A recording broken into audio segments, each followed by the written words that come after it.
Hi, everyone. Welcome to our show, the uh, active income passive. No, damn it. I keep messing up our own I show think you name. had it. That's active income passive wealth, isn't it? No, it's No, passive income, active wealth. no, it's right there on the screen. It says active income passive wealth. All right. So every time I get our show wrong, but it doesn't matter. This time, you're going to stay tuned because we have a wonderful guest. His name is Nick Aalerud, and he is in the greater Boston area, and he has been through the trenches just like we have. You're going to want to stick on the edge of your seat because we're going to talk about what we see coming down the pike.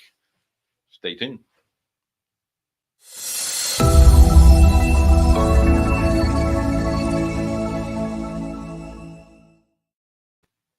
So dramatic.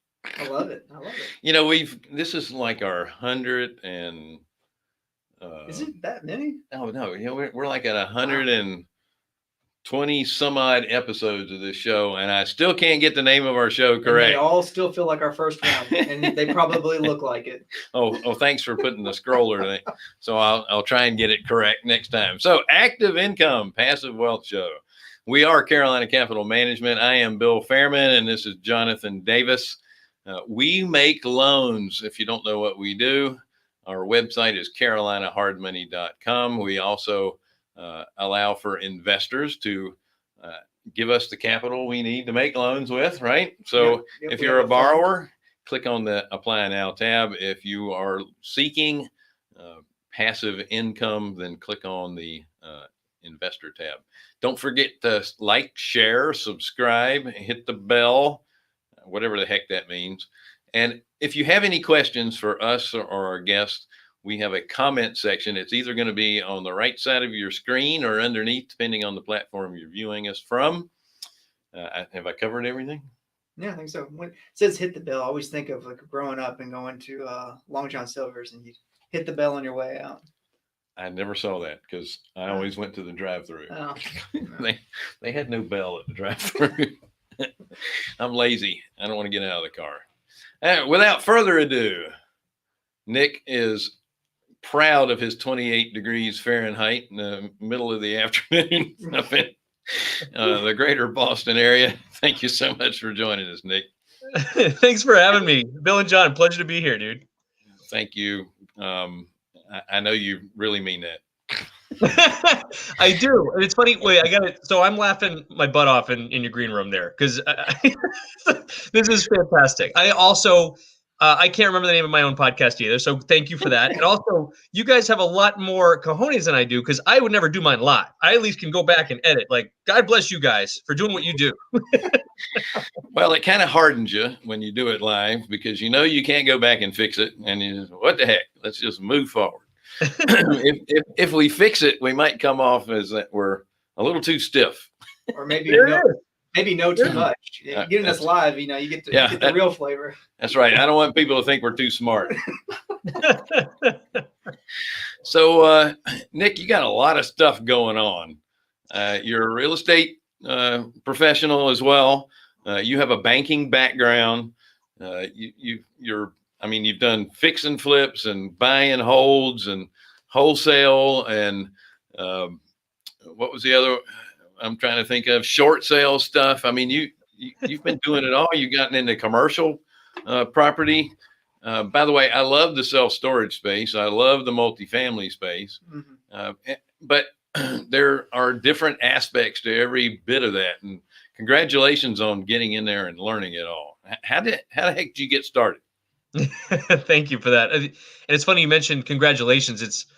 For me, it's just been one tumble after another, right? You just start tumbling around and you realize, learn through certain things, change trajectories, and you kind of form your buying rules and form your criteria. But so that's the long and short of it, what you just said. I started as the banker working 70, 80-hour weeks. It wasn't anything special. It's a great title, but it was more just a high-level teller for mutual funds, stocks, and bonds for life insurance companies. That's really what it was.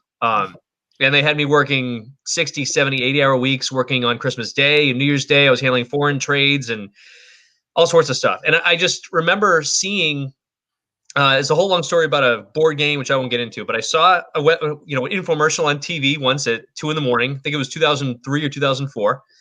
And it was a guy saying, hey, learn to buy real estate, pennies on the dollar. So, okay, it sounds kind of cool. So I called up 800 number and paid $50 for a binder to come in the mail. And it was all about like tax lien investing. I'm like, oh, it's kind of neat. This might be my way out of the corporate grind. And as I continued, it said, if you're serious about real estate investing, call this 800 number. I guess I'm serious. I acted on an infomercial. I guess I'll call this number. And the best salesman in the world talked me into my first $6,000 over the phone coaching boot camp scenario, taught me how to do advertising for motivated sellers and direct mail and phone calls. And the biggest thing they got me to do is read the book, Rich Dad, Poor Dad. Like most of your audience has already, and guests have already read. Is that right? Yep. Yeah. Absolutely. A lot of people got their start with that book. Yeah. That was it, right? Changed the mindset, changed everything. And I immediately started to say, this is it. I have to go and do real estate. So I didn't stop there. I invested in at least $60,000 more of stuff. They had things called learning annexes back then, right? With the Kiyosakis and the Trumps and all the gurus came into one spot and got to peddle their wares, right? Some of it was really, really good. Some of it was not so good. But I just bought everything. And about a year later, 2005, I was really angry because I hadn't done a deal yet. Really, really, really angry with myself that I had made all this investment and this is my time and what am I doing? And I should just be working. And at the time, I didn't realize it. And the story goes about I was in the shower one day. I had a lot of hair back then. I know no one believes me, but I had a lot of hair back then. And I remember being in the shower looking at the shampoo bottle saying, you know what, by the time the shampoo bottle goes down to zero, I'm going to have my first deal in real estate. And every single morning I'd get in the shower and see the shampoo bottle go more and more and more. And this became my accountability partner. Right. I hope you still don't do that. There's better accountability partners. Is that what you mean? But I'll never forget it. It was a mindset. It was a mindset shift. And I was there on an online forum at the time trying to get, back online forums were kind of cool, right? Now, they're cooler now. And a guy from Minnesota reached out to me and said, hey, I see you're hustling. You're trying to get some first deals. I have access to undervalued real estate. Now, mind you, I'm a banker, but it's my first time in the financial world, and it's 2005. Okay? I have access to undervalued real estate here in the Minnesota market. And what I'm going to do is I'm going to find this undervalued, and we're going to get it under contract at 20% below as is market value. We have a tenant buyer, people with poor credit, lined up to rent these things for 20% above fair market rents. And we're going to contract with them to sell it 20% above current value in 3 years after they get their credit back together and they work with his loan officer and this and that. And back then, Bill, I know you were in the business, but this was still crazy to me how this was legal. Back then, we could sign a purchase and sale agreement and go to the closing table for $450,000, get conventional financing on that for 90 to 100% financed, right? And the seller legally could give us a check back at that closing for about $60,000 saying, hey, good luck to you and thanks. Called a payment authorization, right? Through the closing. So we would make money, it wasn't real money, right? It was leverage money, make money at the closing, purchase closing, rents every single month, and then resale in 3 years. I'm like, this guy's going to teach me about lease options and rent to owns, and he's going to teach me how to manage property. This is great. No brainer. I'm going to do 5 in 1 week. There's my deal. My first deal in real estate, I'm going to close on 5 in 1 week. And I had, the mortgage broker lined up. He needed a credit partner. That was his thing. Yeah. Right. So sign on the dotted line for 10 loans. Most of them 100% financed. 2 of them were 90% financed, and just went for it. And we had our call with him on Tuesday for next steps and getting the tenants in there and getting the security deposits and the first month's rent. And he didn't show up to the call.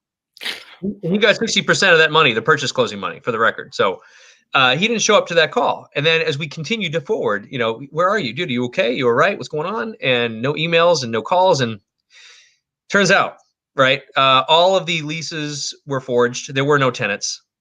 He had sort of just, I don't know if it was intentional, but I still can't think of him as people as being malicious. But either way, my first deal in real estate were 5 deals. And my first 5 deals, I lost all 5. 4 went to short sale, 1 went to foreclosure. I didn't know what a short sale was back then. And investors out of Minnesota actually helped me out. And I was the motivated, emotional seller that didn't want to deal with paperwork, didn't want to even think, I can't believe I made these decisions, right? And it took me a hard 6 to 7 months before my phone was ringing every 38 seconds with 10 robocalls, right? Of 10 defaulted loans, your phone's just off the hook. And Right. I remember just thinking to myself, like, it was a horrible, horrible place to be mentally. And I took 6 months off, buried myself back at work. But if they checked my credit, I'd lose my job because you have to have good credit to work at a bank, right? I just remember coming up for air in 6 months saying, there's still something with real estate. Like I just lost all my credit. I had started with an 800 credit score, money in the bank, like positive head on my shoulders. And I just had a major learning experience. Where am I headed now? And that led me to my next strategy where, what do you do in real estate if you don't have a cash or credit or any time? And you have a little bit of time? And that was the wholesaling strategy. So I would knock on doors and made a whole bunch of phone calls once I got my mind right again, which was the hardest part. I have a whole story on that. I wrote it on Amazon. But I started knocking on doors in the Somerville, Cambridge market here, which is abuts Boston, and talked to a lot of tenants and got to their landlords. And I found one person at a REIA group that was buying 3-family triple deckers and condoing them and selling them. And he started paying me $5,000 per contract that I could send to him. Nice. And that taught me how he bought. That taught me how to estimate construction a lot better. And it taught me how to manage my time, working only nights and weekends, trying to make a wholesale business work. And I learned everything from there. And from there, 2006 came. And I remember I did, I think, 10 or 12 deals for him where I was flipping him, $5,000 a contract. And I finally had enough for a down payment. With Bill, what you know very well, I learned what a hard money lender was. And the first person, right, because I was non-financeable out of the gate. And Sure. I had enough for a down payment. And my first hard money loan was a triple decker in Somerville. And I broke even. And that was the best win I had in real estate. And it taught me everything I needed. And from there, as a banker, I learned process and SOPs and procedures, the boring stuff that entrepreneurs don't want to think about. Sure. I still thought that way. I thought in Excel sheets. I thought in process. And I just said, okay, I'm going to form buying criteria. I can't afford to lose any money because I don't have any to lose. So how can I buy? How can I market? How can I more effectively build this business where I can't lose money? It's impossible for me to lose money if I do A, B, and C, and D. And that became, a rehab company. And, 400 rehabs later, we've maintained profitability on 98%. It doesn't mean those 2% weren't hard and horrible losers. But as I told you before the show, every single big loser I've had, it's because I bent my rules. Those same rules I learned in 2006, I would bend them a little bit because whether it was an ego thing, whether it was like, what's my next step? Like, I know this, now what's like more sexy, what's exciting? Mansion beach houses was one of them, like big multifamily commercial apartment buildings was another. Every time I bent my rules, I would learn another lesson. And the lessons are there not to squash me down, right? But to kind of pivot and change trajectory. What can I now put into this box of rules that help me move forward? So that's how I started. That's my big starting in real estate. Well, it's funny you mentioned on the bank side of, it's just a nice title, because that's one of the things I laugh at people in the banking business. And I'm sorry, I'm not making fun of you. It's just, I don't like the big banks because this is in lieu of compensation, here is this pretty title. There you go. 100%. Hey, you're a vice president of something. Yeah, so like I'm a vice president, like you and everyone, and I think the teller might be too. So true story. Yeah. But if you think about it, banks are working on really low margins. That's why they got into the Wall Street world, because that's where all the big money is being made. Making loans, you don't make a lot of money making loans, especially long-term, fixed rate loans. You're not making much of a margin. So you have to have a pretty decent spread. Now, if you're humongous, then, the volume kind of makes up for that. So that's helpful. Yeah. So you're relying on the mergers and acquisitions piece, right? Or you're relying on, that's kind of what it is. I get you. On your losses, and I don't want to say losses, they're learning experiences. Yes. What are your takeaways from, number one, I know what this answer is going to be, dealing with people you don't have a relationship with And this is why I think it was beneficial for you being in a RIA group to work with a mentor versus finding somebody on the internet to all of a sudden have you sign your name on the dotted line, so to speak. But at the same time, you are anxious to do something, and you don't want to have what Larry Goins calls shelf help. You spend all this money on education and it just sits on the shelf. That's it. But and we talk about this all the time, as mentorships and getting relationships with people before you get out and do this stuff on your own. You still have to learn. You still have to get in there and learn the stuff. So, Absolutely. I think, and you can expand on this. I think you learned more and more valuable lessons on that first deal that you did with the triple than any of the other education that you got in the real estate investing side. What do you say? It is, for when it comes to residential real estate, I would say that it was more, on that break-even deal. It was really confidence for me. It finally gave me like, okay, this can work. Proof of concept, because I didn't have anything to speak to that yet. I will say that if it weren't for the Minnesota experience, I wouldn't have taken the first step. And I think everyone needs to take the first step in order to get into a second, third, fourth, and 100th step. So I look back now. I mean, it's all about mindset shifts. I mean, every single challenge that I've had has literally led me where we are today, with a vertically oriented organization and with an amazing team. And so I really can't speak negatively, although I did for a long time. Like for a long time, it kept me here, right? I was angry at him, angry at myself. And not only that, like, we don't get into it today, but there's a whole bunch of other partners in Boston that got me involved with, I call it a brush with the SEC. And I was, so there was a lot of anger at first. And I think it's natural as humans to have that anger, but it's how quickly can we pivot and say, what do we learn? Right? How can we shrink the anger and shrink the resentment and shrink the putting your head in the sand? We have to do it because we're human, but like, how can we make that smaller to get what's the next step? What's the next level? How can I implement? How can I retarget? Yep. Yeah, the best entrepreneurs in real estate are those who are solution oriented, not problem oriented, who just find the next solution. They just keep work. It may take them 10, 12 times, but they'll find the next solution. And go ahead. Yeah. I was going to say, I don't know anyone that's in business that hasn't failed. Everybody fails along the way, and you shouldn't really call it failure. It's part of the learning process. And, you have no control over markets. You do the best you can to minimize risk outside of your control. But markets happen. Things happen that are totally out of your control. And sometimes you pick something that just doesn't work.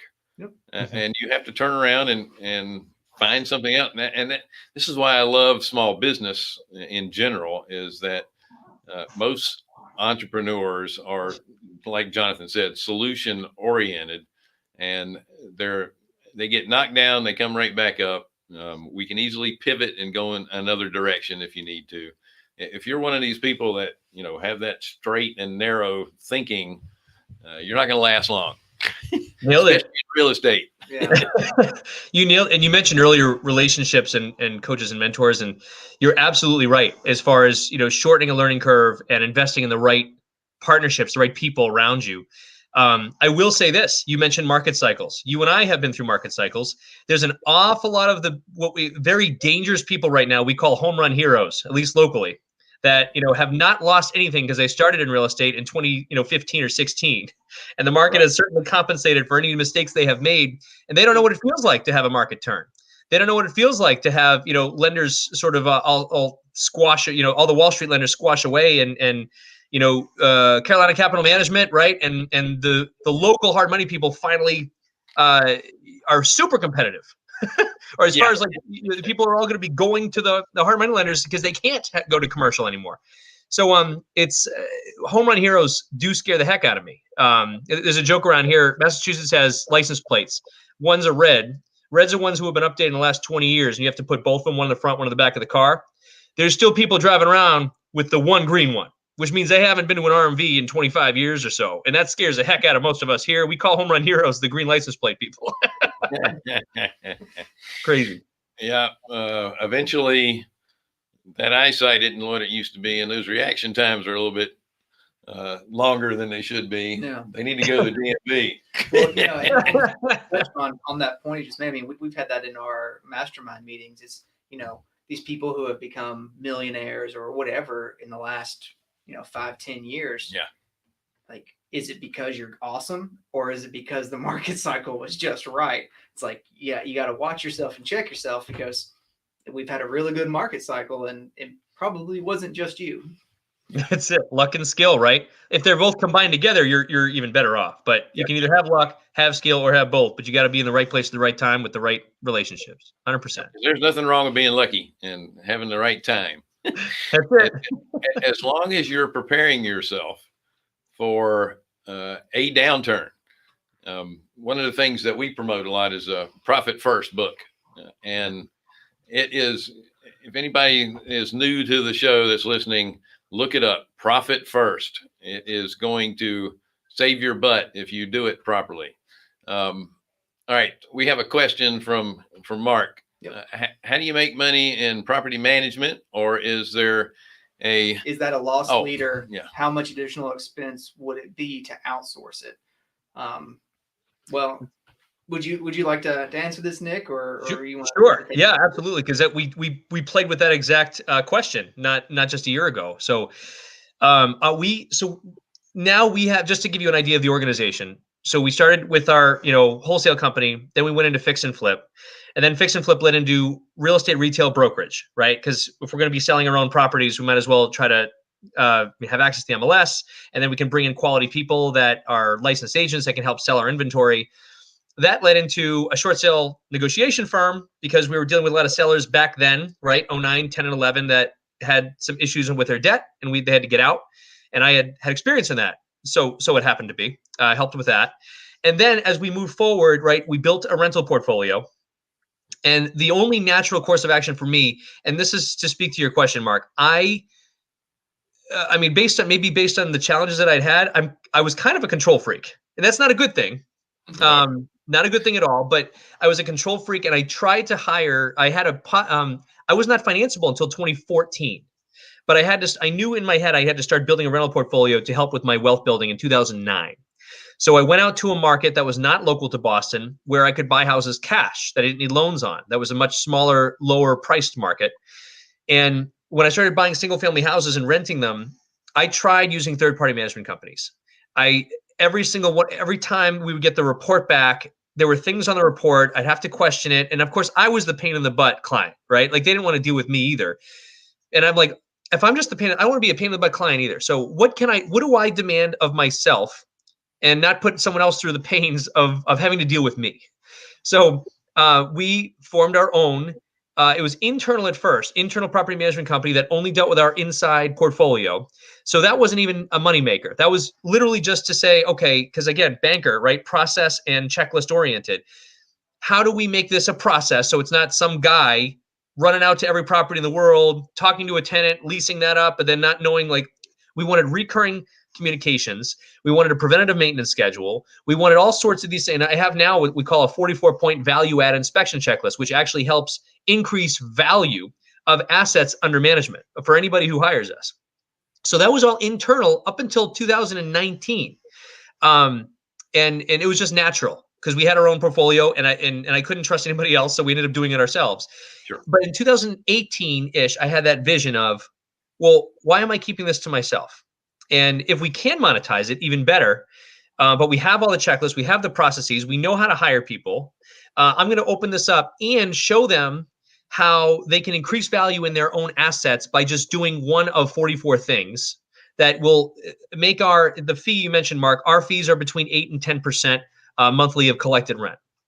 Now, I personally think, and I still do think, that if you don't have 50 units or more, you should be hiring it out, and it's totally worth your while, because you can focus on your next deal instead of managing your own assets, right?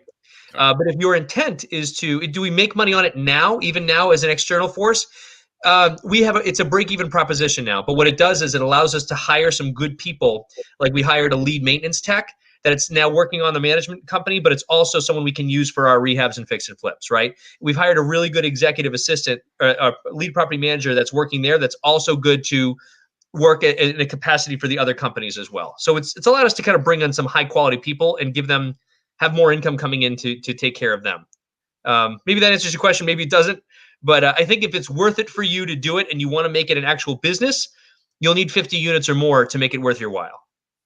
Yeah. And one thing about property management, the tenants hate you. The property owners hate you. If you're dealing with a management company and you're the landlord, please tell your management company, thank you now and again. That goes a long way. Assuming they're doing a good job, thank them, because it's a thankless job. That is true. You're caught between a rock and a hard place. That's exactly right. That's right. So, Nick, given our current economic climate, we know now that it's going to be a Democratic controlled House, Senate, and executive branch. And I know you have this great crystal ball. What do you see kind of short term, and then maybe the next 5 years? Short term, maybe year to two, and then out to 5 years. What do you see coming? Oh boy, I love this question. Okay, I'll try to be quick, and thank you for my soapbox, Bill. I appreciate that. No problem. So obviously we all had to pivot in May, June, July of this past year. And one of the things that we did is we took a really hard look, like if this business stopped tomorrow, who knew what was going to happen, right? If this business all stopped tomorrow, what did our bloodline look like? What did how much cash did we have, and how many months could we last with our break even? Exactly. And once we were done slashing expenses and doing a 13-week cash projection log and all this stuff, I then had to look at the future. Okay, then what's coming? And I do know now, especially, and I hate to say I've been waiting for a correction, right? But I think a lot of investors have been waiting. A lot of the long-time investors have been waiting for a correction. We didn't know it was a pandemic that was going to be a catalyst, but the market needed a correction, and here we are. Now, besides the correction that the market needed, and I didn't know the answer either, but what the government has put in place to assist with the forbearances and the deferral mortgage payments and the eviction moratoriums and all these, they have tried to help. But again, maybe going back to my banker mindset and going back to what I can forecast out economically, what I think is going to happen. Every single time they put in a new effort in place, every single time they even provide more stimulus to the economy, which is, by the way, good, but it's a devastating blow once we have to start to normalize without parachutes. So, for instance, this is a big background to say my short sale company is gearing up for this, right? And I'll talk about short sales first. My short sale company is saying, okay, so here's what's going to happen, at least, especially up here. We still have a foreclosure moratorium and eviction moratorium in place. I don't know if it's nationwide or just statewide, but either way, it's here. And every single one of these people is going to get a call from their lender in 3 months, maybe 6 months, maybe 9 months, depending on how far they kick the can down the road. And they're going to say, okay, so, it's over now. And we as a lender, we're going to need to make good on your 6, 9 months or 12 months of non-payments. Yep. So here's a few options. Number one, you have your job back now, right? And income is back and steady. So I'm sure you've been escrowing this money and you have it all in a lump sum. You can just pay it out, right? Like, no, I don't even have my job back. I have a different job. I'm in a service job now. Okay, no worries. Here's what we'll do. The government has allowed us to do COVID mods. So we'll take what you owe and we'll amortize it over the next 2 years. So it's your mortgage payment plus like $500 a month, depending. Like, I can't even pay my mortgage payment. I can't do that. Okay, no worries. We'll take your back payments. We'll throw it on the back of your loan, and we'll re-am the entire thing over 30 years. And you're going to be paying, probably like about $50 more than your mortgage payment was. Like, I don't even have my job back, because this is what happened, right, Bill and John? Businesses like mine, like a lot of people's, have learned to operate more with less, have learned to do more with less. We got rid of our office space. Why have it? We actually were in a growth phase. So we hired people instead of let people go, but we're, very, very careful as to who we hire. And we got a lot better talent. I'll tell you, we had turnover, but it was good turnover. Like, we got better talent and let some of the other stuff people go. So businesses have learned to do more with less, which means that people aren't just going to magically get all their jobs back. Businesses aren't going to magically just come back and release all the office space and release the industrial and release the restaurant. And oh my God, restaurant hospitality. Holy cow. Like, they're not coming back at 4,000 square foot restaurants. I already tried because I was building out a restaurant, and a restaurateur that I was talking to, building it out for them, we're looking for now 1,800 square feet instead of 4,000. I understand. We want a drive-through. We want, a lot of takeout spots. I get it. So my whole point is, here's what I see is going to happen residentially. All of those people are going to get their calls from their bank eventually. All those people are then going to have those options. Some of them might have gotten a better income job. Most of them will not have gotten a better income job than they had. So they won't be able to afford any of those COVID mods, as they're called. Right. They're going to be forced to sell. Now up here, we have stupid amounts of demand that's still pent up in our marketplace. We're still having a stupid buying bid wars and all that. So the first wave and the second wave, going to be fine. They're going to make a ton of money when they go to sell. But what happens is the third, fourth, and fifth waves, as they come out, with all this happening, we're finally going to see a normalization of that supply-demand market. We're finally going to see houses stay on market for 7 days, 14 days, 30 days, and eventually 45 days, and eventually a price decline. This is the third, fourth, and fifth wave. This is just all of my crystal ball, right? And everything's still okay until the moment the price decline, or the maintenance required, because people can't afford to, fix their boilers, right? Or we have ice dams every year and roof leaks. People can't afford to fix that. The moment you start to see on the MLS, subject to third-party approval, sold as is, short sale only, the investors smell blood in the water. The offers crash down to, 60, 70% of what even the list prices are, because they think, oh, short sale, I can make money with short sales. And that's what's going to cause, I feel, the massive correction, at least locally in my New England market. So that's first and second wave, no problem. Third, fourth, and fifth wave, I'm seeing all this come out. And I love to pick dates, because why not? Take a stab at it, right? So yeah. I'm thinking that we're going to see, but for the record, my first correction where the media had to acknowledge a correction in the national real estate market was August 14th, 2014. So I was way off on that, for the record. So, I'm going to pick a date and say, January 10th of 2022, we're going to see the residential real estate market, at least locally to me, my New England market, start to see some price declines and start to see some pain. Now, because I'm still on my soapbox, I have one more thing to talk about, which is the commercial side. Okay. Commercial side is what I see first coming. And I took a long, hard look at all the loans that were taken out, the 10-year notes that were taken out in 2011 and 2012 that were large office space, restaurant, retail, industrial. At least, again, this is more local to my market. I took a big look at that, and there's like 5 to 6% of the entire commercial market that took out 10-year notes. They're going to have to refi. Lord knows they can't refi with their occupancy levels right now. They're going to have to sell. Not only are they going to have to sell, most of those loans were not Wall Street. Most of those loans were the regional banks that have a lot of stuff in-house. They're not going to be able to reloan their funds until these loans are made good, right?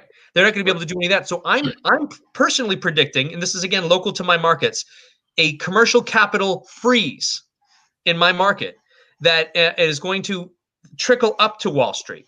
And I don't know what's going to happen nationally. Again, I speak for New England. But I'm going to see a commercial capital freeze, which means commercial values as soon as Q3 and early Q4 of this year. We're going to see a tremendous crash because they're already feeling pain. We know that, but they're going to start feeling a lot more pain as all these notes start to come due. That's my soapbox. And to that point, I'm putting a whole bunch of money behind it, and we're preparing our teams to start taking action and repivoting, as you saw, any sort of office, retail, industrial into multifamily or self-storage, depending on the zoning laws. There's my soapbox. I know that the commercial industrial space is going to be in a lot better shape than retail and office. Obviously, with the remote working, office is going to hurt. Your retail spaces, I think, as long as you have, the little small mom and pops kind of boutique stores that people still want to go to, and they could be coffee shops and stuff like that. They're going to do okay as long as people feel comfortable going out and going to them. But hospitality and some of these other things, you're going to have some serious issues. In the value of those properties. But again, it all becomes opportunity for others to come in listen, business needs bankruptcy. Why? Because if you have a business that for some reason can't handle, or they've overstepped, they're over their skis and they can't make money anymore, the companies that come in and buy the equipment in the bankruptcy sales are the ones that are getting it at a much lower price, and now they're able to hire people and be able to create profit because now they've reset with, the ashes of others. and I hate to say that, but that's what market cycles do, is that they create opportunities for some. It's bad for others, but it's opportunities. Yeah, that's right? true. And Mark just asked another question. We throw it up there. What resources and what information do you use to structure the deals for your owner finance deals? Is it state dependent? I think that's directed at you, Nick. I think he's asking what do you use to structure your finance deals? Do you do any owner finance deals? We have. So Massachusetts specifically, right? We have all sorts of funny laws, like California. So we when you ask owner financing, there's different laws, right? There's residential owner financing, there's owner-occ owner financing, there's commercial owner financing for multifamily. Most of our owner financing now, we stay away from residential owner financing. There's a whole bunch of laws around it, especially for owner-occ. If we can do master lease options. Lease options is kind of what we do to take control of property. But I'll say we use owner financing now more for the multifamily space when a landlord wants to avoid tax liability. So that's typically where we find the value in it, but we don't push it. And we also, there's a bunch of gurus out there teaching that, and you can buy a whole bunch of money, a whole bunch of deals with no money out of pocket. We don't operate that way. We always make sure that we have some money to show out of pocket so that they know we're serious and legit, and owner financing the rest. So we might put, 2, 3, 5%, 10% down, owner finance, 10 or 20%, and then get a primary loan for the rest. Mm-hmm. We use it as a tax deferral strategy, Mark, more than anything else. Yeah.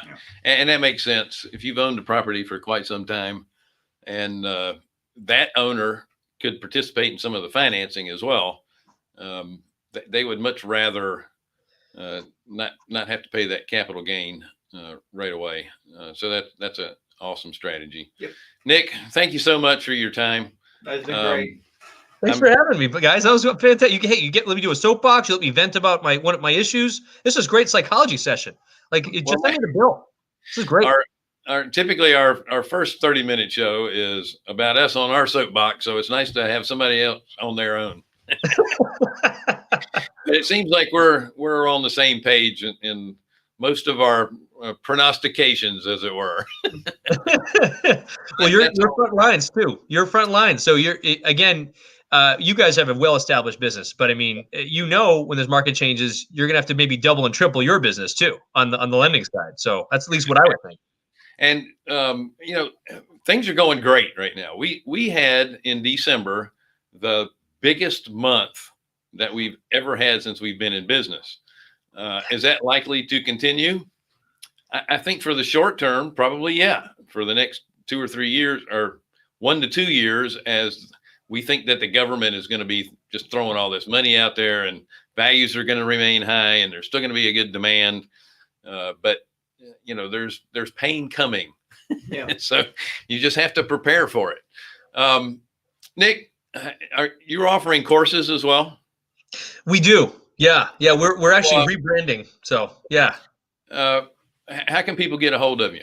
Sure. They can find, so if they go to, I'm on Facebook and LinkedIn. They can check me out there. It's AA Real Estate Group. We also do have a podcast. It's called the Shut Up and Do It podcast, which is based around people who have faced challenges, just like you said. So thank you for that. And we do have a coaching and mentoring program. It was formerly called the Complete Deal Flow System. And while we haven't even announced it to the public yet, it's now going to be called REI Ignited, or I'm sorry, REI Ignition. So that'll be coming out in the next 2 weeks. Appreciate that. Perfect. Awesome.